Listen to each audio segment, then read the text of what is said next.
هذه آداب سلوك المريد إلى أن قال تتمة. وإذا أردت أيها المريد من شيخك أمرا أو بدا لك أن تسأله عن شيء فلا يمنعك إجلاله والتأدب معه عن طلبه منه وسؤاله عنه.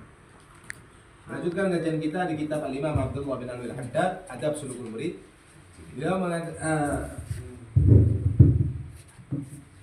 Beliau idza aradta ayyuhal murid, apabila engkau punya keinginan dari gurumu suatu perkara, ada perlu sama gurumu, sama syekhmu, atau ada sesuatu yang perlu Anda bertanyakan, jangan enggan untuk bertanya. Misalnya punya pertanyaan, punya permasalahan, punya sesuatu, jangan enggan untuk mengungkapkannya kepada guru kita. Ma'ahu antara minhu wa su'ali anhu wa tas'aluhul marra wal marratain wa thalath. Mau tanya sekali, tidak paham, 2 kali, 3 kali, monggo, silahkan. Misalnya dalam suatu pelajaran kita tidak paham, kita bertanya sekali, masih tidak paham, tanya 2 kali, 3 kali, tidak masalah. Atau punya pertanyaan di luar konteks, atau punya suatu perkara yang perlu diutarakan, jangan sungkan, gampangannya seperti itu, jangan sungkan untuk mengungkapkannya. Silakan tanyakan. Falaysa sukut 'anis su'al wa talab min husnil adab. Bukan berarti ketika kita diam, kita punya pertanyaan atau kita punya problem, kita punya masalah, kemudian kita diam tidak mengutarakannya kepada guru kita, itu termasuk dari adab, bukan, kata Imam Abdullah Al-Haddad. Bukan berarti kita ingin jaga adab terus kita tidak mau bertanya, salah, kata beliau. Allahumma illa an yushir 'alaika asy-syekh bisukut wa ya'muruka bitarkis su'al, kecuali kalau memang guru kita melarang kita untuk bertanya. Misalnya, sudah nanti kalau ada yang jangan ada yang tanya ya. Misalnya, jangan ada yang tanya. Nanti kalau ada yang tanya kapan-kapan aja. Kalau sudah seperti itu, ya lain cerita. Selama tidak ada larangan, selama tidak ada ini, tidak ada salahnya ketika kita bertanya atau mengungkapkan sesuatu. Fa inda dzalika yajibu 'alaika imtithaluh. Wa idza mana'aka syekh an amrin aw qaddama 'alaika ahadan fa iyyaka an tattahimah. Kemudian kata beliau, kalau seumpama gurumu, kata beliau, kalau seumpama gurumu mencegahmu terhadap sesuatu atau lebih memprioritaskan seseorang yang lain daripada dirimu, jangan curiga, jangan suudzon. Kok misalnya di pondok pesantren atau dimanapun, di madrasah dan lain sebagainya, terkadang ada orang yang diutamakan sama gurunya atau diprioritaskan. Misalnya bukan kita, guru kita lebih memprioritaskan satu atau lebih mengedepankan dia, atau kita tidak dikasih sesuatu dan lain sebagainya. Jangan suudzon. Jangan sekali-kali suudzon. Ketika ada seorang murid yang suudzon sama gurunya, rusak barokah, keberkahan ilmunya rusak. Diceritakan Imam Nawawi, termasuk keberkahan, termasuk salah satu sebab keberkahan ilmu beliau, keberkahan umur beliau, keberkahan barokahnya beliau, yaitu beliau punya kebiasaan ketika beliau mau ngaji, ketika beliau mau berangkat ngaji, beliau sedekah. Ketika beliau bersedekah, beliau niatkan, ya Allah, berkat sedekahku ini aku minta kepadamu, engkau tutup aib guruku dari mataku. Nama gurunya beliau ya manusia, bukan nabi, bukan malaikat. Yang namanya manusia punya potensi untuk berbuat salah. Walaupun ada manusia-manusia istimewa, yaitu para wali-wali Allah Subhanahu wa taala, yang mana mereka mahfud, dijaga. Kita pernah gambarkan ibarat dataran. Kalau para nabi, kalau misalnya kita gambarkan kayak dataran, dan kesalahan atau dosa itu ibarat jurangnya, kalau para nabi itu ibarat dataran tak berjurang. Jadi dataran semua tidak ada jurangnya sama sekali. Jadi potensi untuk berbuat salah itu tidak ada. Potensi untuk jatuh ke jurang tidak ada, wong jurangi gak ono kok. Itu cuma gambaran kiasan. Itu para nabi dan para malaikat maksud. Sedangkan selain mereka masih ada jurangnya, tapi bedanya apa? Ibarat misalnya dataran itu meja ini, sedangkan kanan kiri sekeliling jurang maksiat, jurang dosa. Tapi bedanya kalau para wali-wali Allah Subhanahu wa taala, mereka mahfuz. Ada jurangnya, tapi sama Allah Subhanahu wa taala dibangunkan pagar keliling. Semakin istimewa, semakin kokoh pagernya, semakin tinggi. Jadi untuk jatuh itu sulit karena tertutup pagar. Sedangkan orang-orang yang bukan para wali, orang biasa kayak kita hidup di dataran tersebut tanpa adanya pagar. Jadi potensi untuk jatuh ke jurang itu sangat besar. Dan ada pagar. Tapi pertanyaannya tergantung kita, merepet ke jurang, wal'idzubillah, atau berusaha untuk menjauh dari jurang. Ketika kita berusaha untuk jauh dari jurang, aman, insya Allah gak bakalan kepleset. Tapi kalau ada orang yang nyanyil lah bahasanya, wes pengen melaku apa enggak melakukan gini, enggak melakukan ini. Uji nyali, adrenalin apa? Adrenalin. Al-muhim melakukan di pojokan, ya nek selamat, nek kepreset, tipe, kalau nak pageri. Nasallallahu al-afa wal afiyah. Mudah-mudahan kita dijaga oleh Allah Subhanahu wa taala. Makanya Imam Nawawi beliau sedekah dengan niatan, ya Allah, kalau ada aib guruku, tutupan dari mataku supaya aku tidak hatiku itu tidak terkontaminasi, tidak suudon sama guruku, supaya tetap berkah ilmunya. Pingin ndak ketok. Nah, ketika ada seorang santri yang lihat gurunya, apalagi lihat kesalahan gurunya atau aib gurunya, kemudian hatinya berubah, yang resiko siapa? Si murid. Makanya Imam Nawawi paham masalah itu dan tidak mau. Beliau sedekah. Ala kulli hal. Kalau misalnya ini, apalagi ini bukan suatu maksiat, terserah. Kalau misalnya gurunya mau lebih mengutamakan, memprioritaskan seseorang santri dari yang lain, kan beliau yang lebih tahu dengan alasannya. Kayak yang diceritakan dalam kitab-kitab, termasuk di Fawaidul Mukhtar diceritakan bahwasanya ada seorang guru yang memprioritaskan seorang santri. Sing santri liane gak terima. Opo di itu? Sampai omongan para santri ini kedengaran sama gurunya.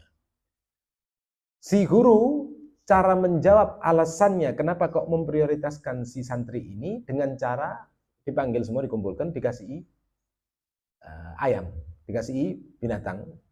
Kalau salah ayam atau burung, di situ toir dan al-zahir burung ayam atau burung.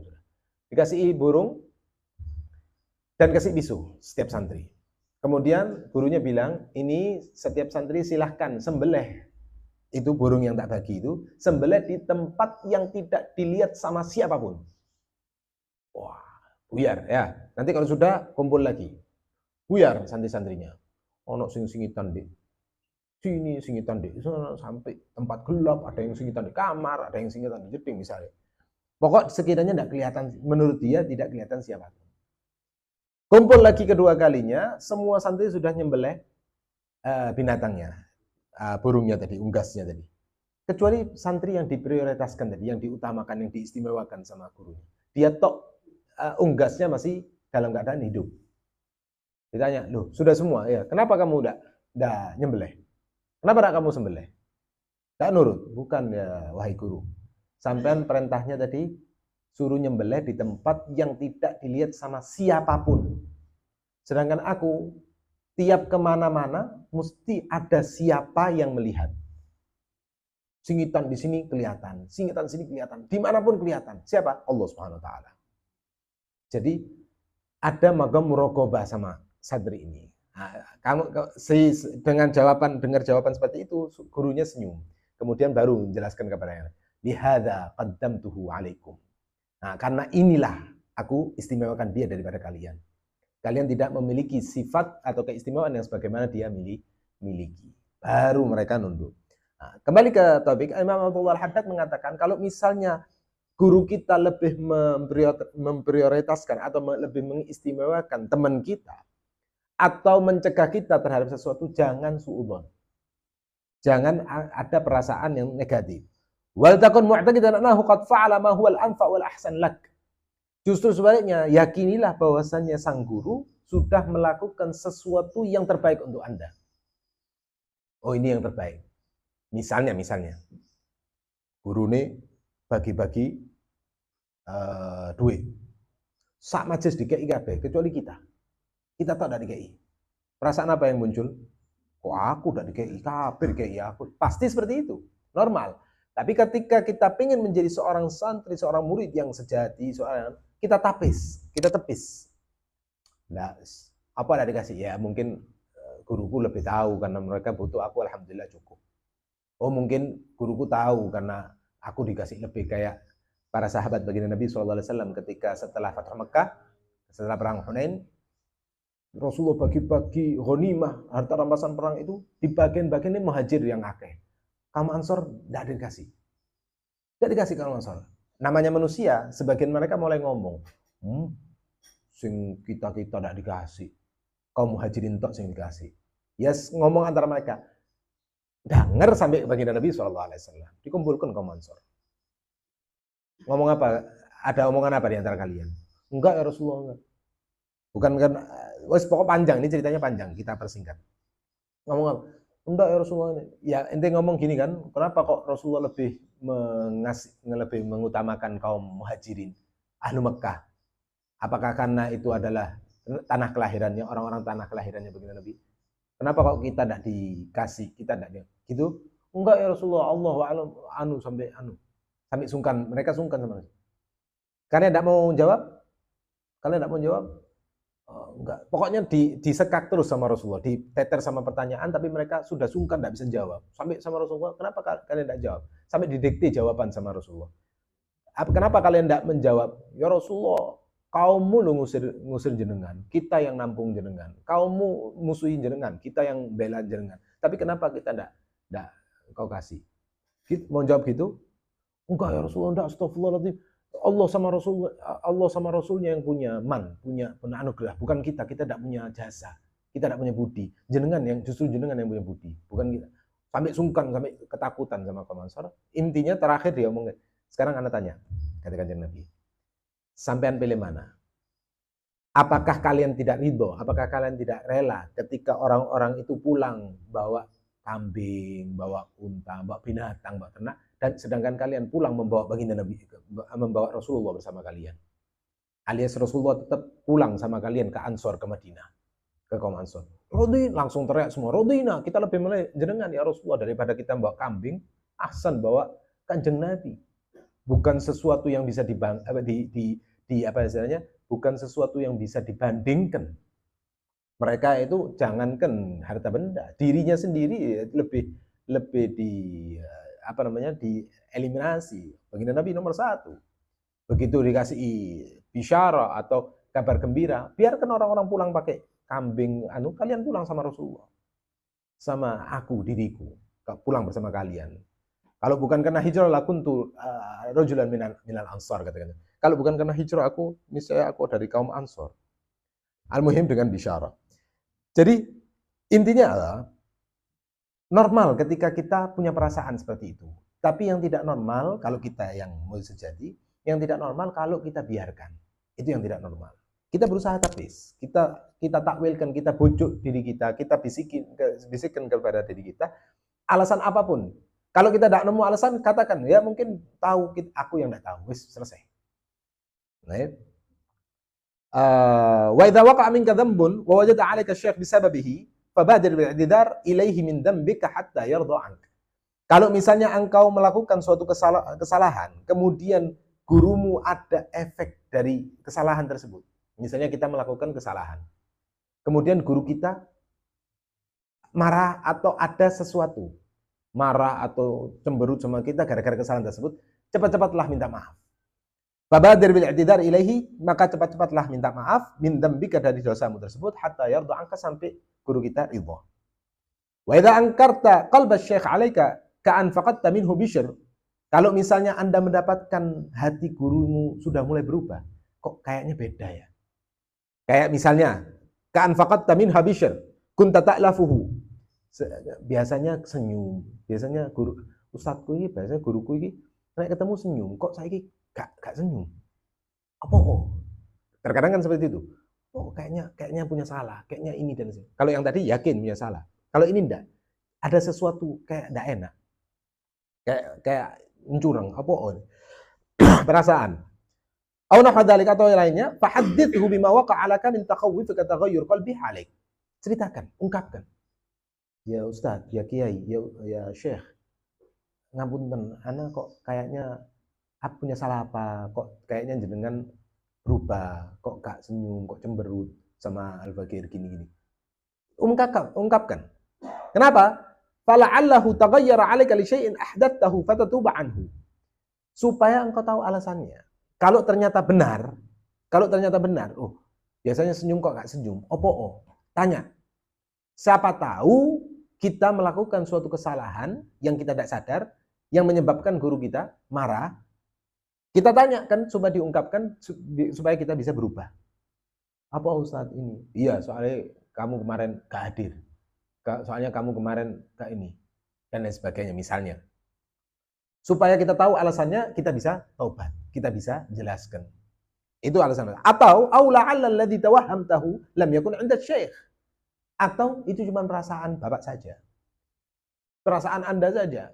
Cuma perasaan nih koyok gini. Padahal enggak. Ketika diungkapkan ke guru, ya Syekh, apa kok enggak apa-apa. Enggak kok, enggak ada masalah.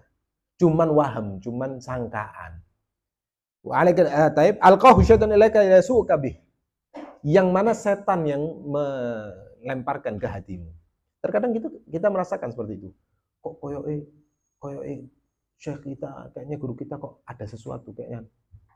Kayak misalnya kayak kita sama guru kita Abu Yazid, kayak ada salah dan sebagainya. Tapi ketika kita berusaha untuk mengutarakan ke beliau, ternyata tidak apa-apa.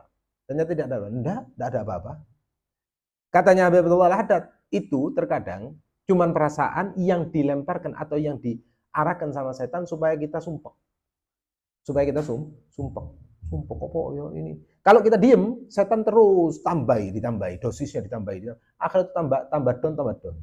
Tapi kalau kita utarakan kepada guru kita yang ternyata cuma perasaan, plong hati kita. Makanya dikatakan fa idza arafta anna syekh radin anka. Kalau setelah engkau ungkapkan dan engkau tahu bahwasanya ternyata itu cuma perasaan, ternyata guru kita ridho sama kita, sakana qalbuk, tenang hatimu.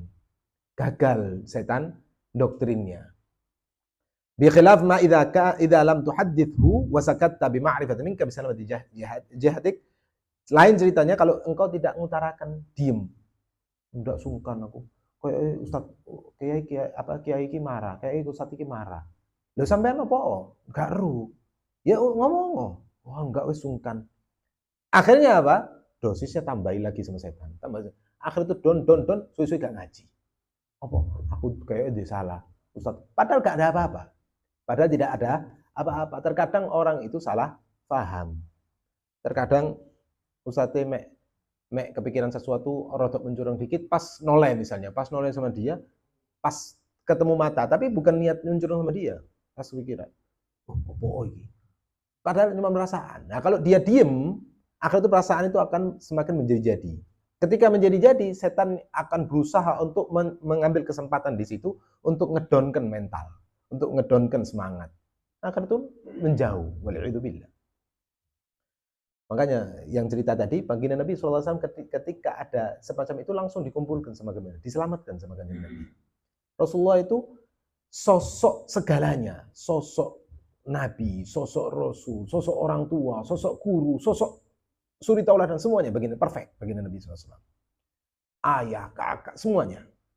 Dan Rasulullah tidak akan memberikan kesempatan untuk setan merusak santrinya, merusak para sahabatnya. Termasuk di antara contohnya, ketika Rasulullah itikaf, salah satu dari istri-istri beliau marani, nganterno makanan atau apa dan sebagainya, atau marani ngobrol sebentar terus mau pulang. Ketika pulang malam-malam ini sama Rasulullah diinter. Zaman dulu gelap dan sebagainya. Rasulullah diinter istrinya. Diantarkan. Pas diantarkan malam-malam berdua, Rasulullah sama istrinya berdua jalan. Papasan sama sahabat 2 orang. Begitu sahabat ini lihat Rasulullah sama harim, sama perempuan, 2 sahabat ini langsung berpaling. Langsung balik banting setir lah, langsung muter. Sungkan. Sama Rasulullah dijeriti, maksudnya dipanggil sama Rasulullah. Ini perempuan ini adalah istriku. Lupa Al-Fakir sama. Al-Muhim salah satu dari istrinya, Al-Fakir lupa. Ini adalah istriku fulana. Sama Rasulullah teriaki gitu. Diteriaki, ya fulan, saya ala rislikuma. Saya santai. ini adalah istriku, fulana. Dua sahabat ini langsung, loh ya Rasulullah, astagfirullah, enggak, kita tidak suudon. Mereka berpaling ini karena sungkan aja, bukan karena suudon. Nah ya Rasulullah, bukan kita suudon. Enggak. Kata Rasulullah, bukan masalah suudon atau enggak. Ana nutup jalurnya setan. Karena kalau enggak tak omongkan kayak gini, takut ente memang sekarang enggak suudon, tapi diambil kesempatan sama setan, diambil celahnya ini untuk suudon. Lah kalau suudon sampai Kanjeng Nabi, hancur. Misalnya enggak digitukan sama Kanjeng Nabi, terus pulang berpaling pertamanya karena sungkan, tapi habis itu pas jalan pulang, sopo wedok itu? Oh, cocok, bukan mahram. Setan yang bisi. Lah kalau gini yang dilakukan kepada baginda Nabi, celaka. Untuk supaya menyelamatkan dia sama Rasulullah, dia ngomong, ala istriku mas, saya santai. Ini adalah istriku fulana. Jadi ketika ada muncul bisikan, enggak itu istrinya Kanjeng Nabi apa? Oh, tak karepe wong isi ini bojone kok. Nah, itu Kanjeng Nabi SAW. Jadi berusaha untuk tidak memberikan kesempatan untuk setan mencari celah untuk mencelakakan murid-muridnya atau sahabat-sahabatnya atau umatnya. Wa idza ra'aita al-murid mumtali'an bit-ta'dhim syaikhi wa ijlali. Kalau misalnya engkau mendapatkan seorang murid yang penuh dengan pengakuan gurunya, memuliakan gurunya, mustami'an bi dhahiri wa batinih, lengkap zahir batinnya sama gurunya, ala i'tiqadihi wa imtithalihi, yakin sama gurunya, nurut sama gurunya, wa ta'addub bi adabih, dan berakhlak dengan adab-adabnya, fala budda an yaritha sirra, pasti suatu saat dia akan mendapatkan sirnya, mendapatkan rahasianya dari gurunya. Au syai'an minhu baqiya ba'dah, in baqiya ba'dah, atau syai'an minhu, atau sebagian dari sir gurunya, in baqiya ba'dah, setelah gurunya tiada. Setelah gurunya tiada. Di taklik disebutkan la yatul murid syaikhahu madama hayyan bal ba'da mautih. Seorang murid tidak akan mewarisi gurunya di masa hidup sang guru. Kenapa? Karena namanya warisan itu didapat ketika yang pewarisnya sudah meninggal. Kalau gurunya masih ada, santrinya tidak mendapatkan warisannya. Atau kalaupun ada keramat, maksudnya karomah bukan sakti ya, maksudnya kemuliaan yang didapatkan sama muridnya di masa hidup sang guru, itu adalah barokah, keberkahan. Tapi bukan sir-sir yang dimaksud. Gampangannya, ya apa sih maksudnya? Gampangannya seperti ini. Imam Busiri, dia mengatakan, menceritakan para sahabat, ka'annahu syamsun hum kawakibuha yudhirna anwarha linnasi fid dhulami. Contoh gini, para sahabat itu ibarat bintang. Baginda Nabi SAW ibarat mataharinya. Pertanyaannya, ketika matahari muncul, kelihatan bintangnya? Tidak. Tapi ketika matahari itu terbenam, bukan hilang ya, terbenam, sembunyi, langsung bintang-bintang itu bermunculan. Gampangannya seperti itu. Gurunya ibarat matahari, muridnya ibarat bintang. Ketika matahari masih ada, bintang itu akan redup. Tapi ketika matahari itu sudah tidak nampak, maka baru bintang itu sudah mulai menampakkan dirinya. Singkatnya seperti itu. Allah yanfa'na wa iyyakum bi barakatihim wa bi asrarihim fid dharain amin. Wallahu a'lam bissawab.